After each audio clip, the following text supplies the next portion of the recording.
जय गुरुजी। करवा चौथ व्रत विधि व कथा। करवा चौथ कार्तिक मास की शुक्ल पक्ष की चतुर्थी तिथि को मनाया जाता है। करवा चौथ सुहागनों का त्योहार है। सुहागन स्त्रियां अपने पति की दीर्घ आयु के लिए ये व्रत रखती हैं। सुबह तारों की छांव में उठकर स्नान करके सुहागनें श्रृंगार करें। फिर माता गौरा यानी पार्वती माता का ध्यान कर श्रृंगार की वस्तुएं 5 या 7 और फेनिया, थोड़ा सा ड्राई फ्रूट, नारियल, थोड़ा सा फल और दक्षिणा मनस कर बाद में यह चीजें पंडिताइन को दे दें। कुछ लोग खाना भी मनसते हैं। फिर व्रती स्त्री खाना, फेनिया, फल, नारियल, ड्राई फ्रूट, पानी, चाय थोड़ा थोड़ा सब चीजें खाएं। इस खाने को सरगी कहती हैं।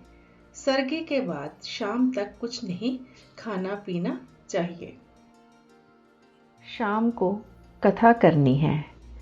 एक परात में एक गुड़िया बीरावती समझकर रखें, उसे सिंदूर और दक्षिणा व फल चढ़ाएं। एक जल का लोटा लें, उसमें थोड़े से चावल और चीनी डालें और एक देसी घी का आटे का दिया बनाएं। साथ में अपनी सासू माँ को देने के लिए बायना रखना है, जो कि 11 फीकी मट्ठियाँ हों, जहाँ आप बादाम भी रख सकते हैं। साथ में जो श्रद्धा हो साड़ी, सूट, पैसे भी रखने हैं। कथा सुनते समय चावल के कुछ दाने हाथ में ज़रूर पकड़ें। कथा के बाद लोटे में से पानी ले थाली के चारों तरफ फेर कर मनसना है, फिर सासू माँ को देना है। कथा के बाद चाय, पानी, दूध जो इच्छा हो पी सकते हैं। फिर रात को चांद निकलने पर जो जल हमने कथा में रखा था उसमें थोड़ा सा दूध डालकर और मट्ठी लेकर चांद को दोनों चीज़ों से अर्घ दें। छलनी लेकर उसमें दिया रखना है।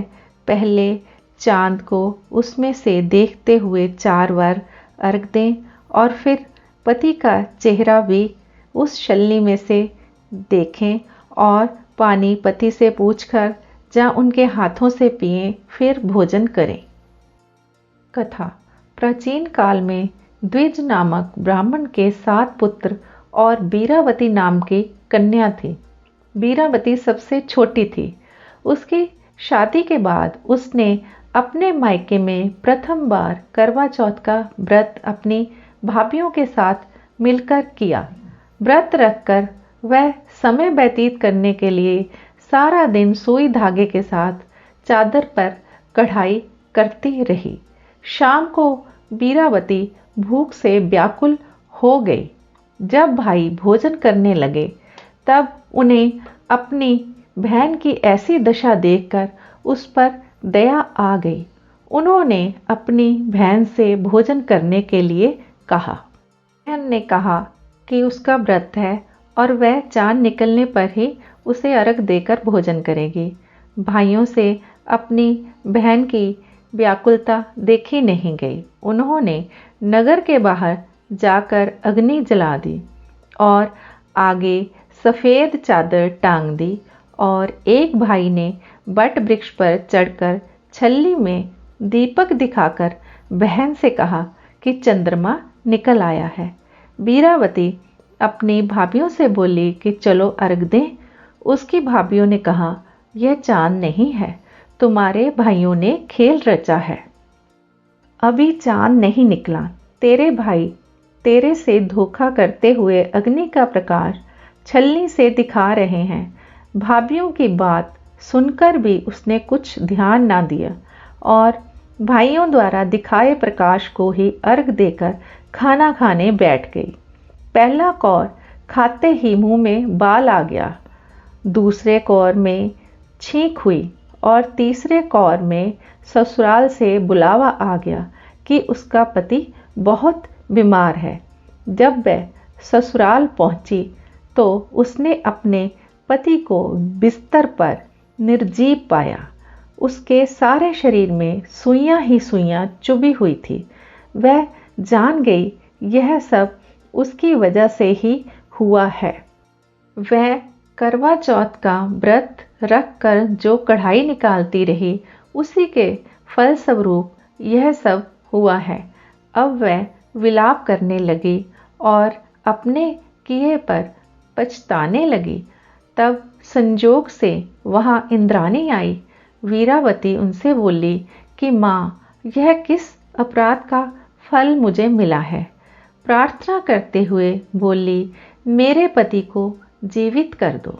इंद्राणी ने कहा, तुमने करवा चौथ का व्रत बिना चंद्रोदय चंद्रमा को अर्घ दे दिया था, यह उसी के फल से हुआ है। अतः अब तुम 12 माह तक चौथ के व्रत व करवा चौथ का व्रत श्रद्धा और भक्ति से विधि पूर्वक करो। तुम्हारा पति पुनः जीवित हो उठेगा। वीरावती पुनः चौथ के व्रत करने लगी। वह सारा साल अपने पति की सुइयां निकालती रही। जब करवा चौथ का व्रत आया तो नीचे करवे बेचने वाला आया, आवाज लगाने लगा, करवे ले लो करवे।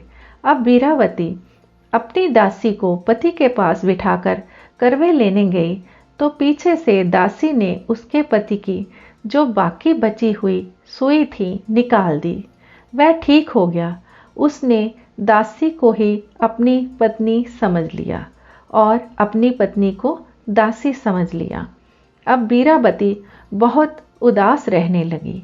एक दिन वीरावती का पति अपने शहर से बाहर जाने लगा तो अपनी पत्नी जो कि दासी थी से पूछा कि तुम्हारे लिए क्या लाऊं?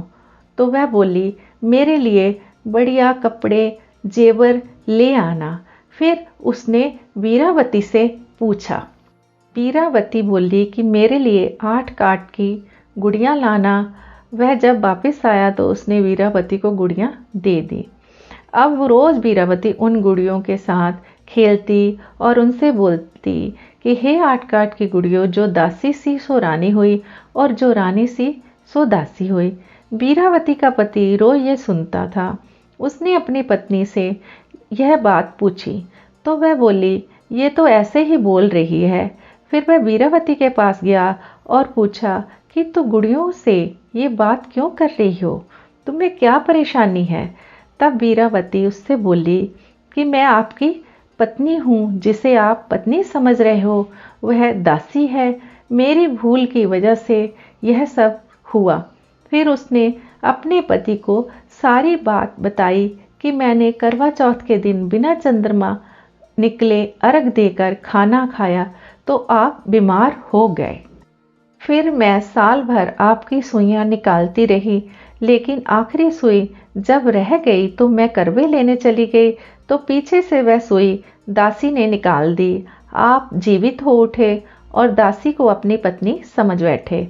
अब वीरावती के पति को सब याद आ गया। अब उसने वीरावती को पत्नी के रूप में स्वीकार कर लिया। ईश्वर की कृपा से रानी सी सो रानी हुई, जो दासी सी सो दासी हुई। जिस तरह गणेश जी ने वीरावती के सुहाग को स्वस्थ किया और उसकी रक्षा की, उसी प्रकार भगवान सब सुहागनों के सुहाग बनाए रखे और उनकी रक्षा करे। कथा के बीच बीच में थाली फेरनी है।